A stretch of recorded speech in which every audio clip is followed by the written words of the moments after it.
Russia અને ઓસ્ટ્રિયાની સફળ યાત્રા બાદ પ્રધાનમંત્રી નરેન્દ્ર મોદીનું સ્વદેશ આગમન. ઓસ્ટ્રેલિયા પ્રવાસને ગણાવ્યો અત્યંત ઉપયોગી અને ઐતિહાસિક. ભારતીય સમુદાયને કર્યું સંબોધન, કહ્યું લોકશાહી ભારત અને ઓસ્ટ્રેલિયાને જોડે છે.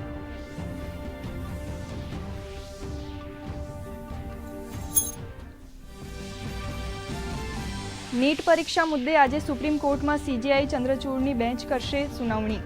કેન્દ્રએ કોર્ટ સમક્ષ રજૂ કર્યું સોગંદનામું. ફરી પરીક્ષા યોજવાના પક્ષમાં નથી કેન્દ્ર સરકાર.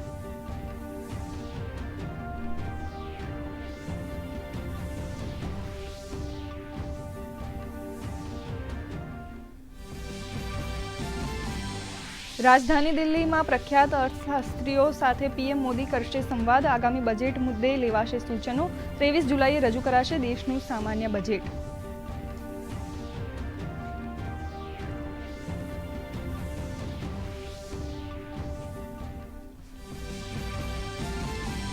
દિલ્હીમાં આજથી શરૂ થશે બિમસ્ટેક વિદેશ મંત્રીઓનું દ્વિતીય સંમેલન. વિદેશ મંત્રી ડોક્ટર એસ જયશંકર કરશે યજમાની. બંગાળની ખાડી અને દરિયાકાંઠાના વિસ્તારોમાં સુરક્ષા, વેપાર સહિત ઘણા ક્ષેત્રોમાં સહયોગ વધારવા પર થશે મંથન.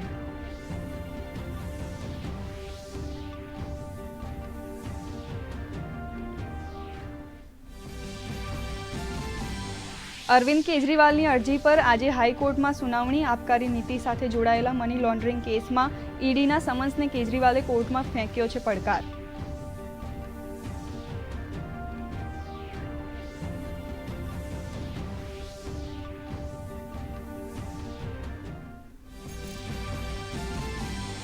ભારે વરસાદના કારણે ઉત્તર ભારતના અનેક રાજ્યો જળમગ્ન. ઉત્તર પ્રદેશના પીલીભીતમાં પૂરનો પ્રકોપ.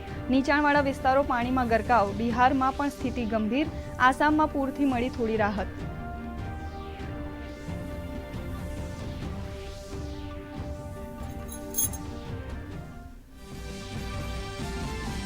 રાજ્યમાં ઘટ્યું વરસાદનું જોર. 24 કલાકમાં 47 તાલુકામાં વરસ્યો વરસાદ.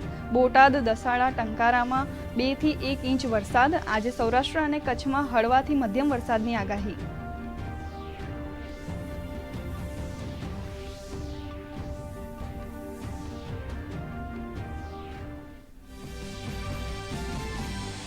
મેડિકલ કોલેજોના ફી વધારા મુદ્દે સરકારનો મહત્વનો નિર્ણય. 1 સપ્તાહમાં ફી વધારાની કરાશે સમીક્ષા. પ્રવક્તા મંત્રી ઋષિકેશ પટેલનું નિવેદન. કહ્યું વિદ્યાર્થીઓના હિતમાં સરકાર લેશે નિર્ણય. નવો નિર્ણય ન થાય ત્યાં સુધી નવી ફી રહેશે અમલી.